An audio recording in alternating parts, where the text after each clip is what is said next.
మిత్రులారా, నేను మీ గూడూరు సీతామహాలక్ష్మిని, సావిత్రిబాయి ఎడ్యుకేషనల్ చారిటబుల్ ట్రస్ట్ చైర్పర్సన్ని. అట్లాగే మీకు తెలుసు, అఖిల భారత శరీర అవయవదాతల సంఘం వ్యవస్థాపకురాలను కూడా.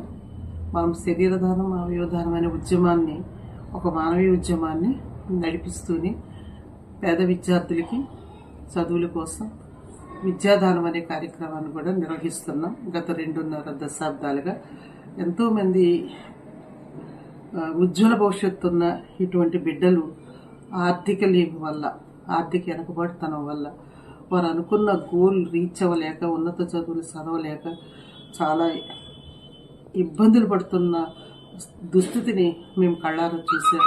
కాబట్టి అమ్మ సావిత్రిబాయి పూలే పేరు మీద ఈ సంస్థను పెట్టిన తర్వాత ఇప్పటి వరకు 13 డాక్టర్లకి మనం ఫైనాన్షియల్గా వాళ్ళ చదువులకి సహాయపడుతూ వచ్చాము.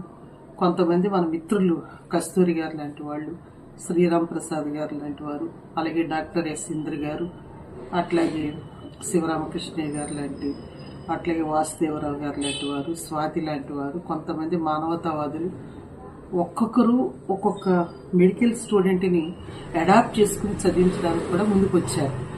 అట్లా ఎవరైనా సరే ఒక బిడ్డకి స్పాన్సర్ చేసి ఆ బిడ్డ యొక్క ఉజ్వల భవిష్యత్తుకి పునాది వేయాలని చెప్పేసి ఈ సందర్భంగా నేను మీకు విజ్ఞప్తి చేస్తున్నాను. ఇటీవలే మీరు చూసే ఉంటారు, మట్టా నరసింహమూర్తి అనే అబ్బాయి తినలాగానే ఎక్కడా కోచింగ్ తీసుకోకుండా ముంచింగు పుట్టికి 5 కిలోమీటర్ల దూరంలో ఒక చిన్న ట్రైబల్ విలేజ్లో పుట్టి, తండ్రి లేకపోయినా ఓపెన్ స్కూల్ ద్వారా 10th చదువుకుని, ఇంటర్మీడియట్ నుంచి ఇన్పుట్ జూనియర్ కాలేజీలో చదివి సొంతంగా తనకు తానే నీట్ ప్రిపేర్ అయ్యి మరి ఎన్ఆర్ఐ సంఘివలస మెడికల్ కాలేజీలో గవర్నమెంట్ ఫ్రీ సీట్ సంపాదించుకున్నాడు. కానీ ఫ్రీ సీట్ అయితే వస్తుంది, కానీ వాళ్ళకి హాస్టల్ సదుపాయాలు, పుస్తకాలకి, అలాగే వాళ్ళకి కావాల్సిన స్టేషనరీకి ఎంతో ఖర్చు అవుతుంది. కనీసం మినిమం ఒక్కొక్క విద్యార్థికి ₹1,00,000 ఖర్చు అవుతుంది. అలాంటి బిడ్డలు, మట్టిలో మాణిక్యాలు లాంటి బిడ్డలు ఇంత చక్కగా చదివి కష్టపడి పైకొస్తున్నప్పుడు ఈ నరసింహమూర్తి లాంటి వాళ్ళు, విజయ భానుమతి లాంటి వాళ్ళు, సౌజన్య లాంటి వాళ్ళు, మన పసుపులేటి రాజా లాంటి బిడ్డలు మన బిడ్డలే వీళ్ళు. ఈ సమాజంలో మనం, ఈ సమాజానికి మనం ఏదైనా సేవ చేయాలనుకుంటే, సహాయపడాలంటే ఇలాంటి బిడ్డలకు చేయూతనిస్తే వీళ్ళే ఈ దేశానికి ఆశాకిరణాలుగా, ఈ దేశ సంపదకి వీళ్లే నిదర్శనంగా నిలుస్తారు.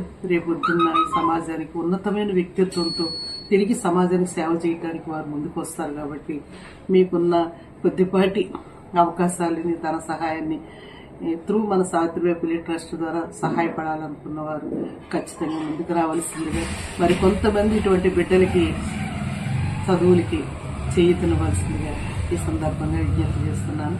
Thank you friends. Good evening all. నా పేరు పసుపులేటి రాజా. నేను జిఎస్ఎల్లో ఎంబీబీఎస్ సెకండ్ ఇయర్ చదువుతున్నాను. నేను ఎక్కడ ఎటువంటి కోచింగ్ తీసుకోలేదు, గవర్నమెంట్ కాలేజ్లోనే చదువుకున్నాను. ఎంబీబీఎస్ సీట్ రావడంతో ఫస్ట్ ఇయర్లో జాయిన్ అవ్వడానికి ఆర్థికంగా ఎన్నో ఇబ్బందులు ఎదుర్కొన్నాను. నా సమస్యలన్నీ మా కాలేజీలో మేడం గారితో చెప్తే, మేడం గారు నాకు Savitribai Phule educational and charitable trust గురించి నాకు చెప్పారు. నేను ట్రస్ట్ వారికి అప్లై చేశాను. ట్రస్ట్ వారు నా డీటెయిల్స్ అన్ని గమనించి నాకు ఫస్ట్ ఇయర్ గాను ₹50,000 సహాయం అందించారు. అప్పుడు గూడూరు సీతామహాలక్ష్మి గారు నాకు ప్రతి ఏటా కూడా 50,000 ఇస్తానని నాకు చెప్పారు. అలాగే నాకు సెకండ్ ఇయర్ కూడా ₹50,000 నాకు మంజూరు చేశారు. నేను బాగా చదువుకొని మేడం గారు నా దగ్గర నుండి ఆశించిన ఫలితాలను నేను ఆ ఎగ్జామ్లో కనబరుస్తానని, అలాగే సమాజానికి మేలు చేస్తానని స్పెక్ట్ వారందరికీ తెలియజేస్తున్నాను. నాకు సహాయం చేసిన గూడూరు సీతామహాలక్ష్మి గారికి, అలాగే స్పెక్ట్ సభ్యులందరికీ కూడా నా హృదయపూర్వక వందనాలు. Thank you.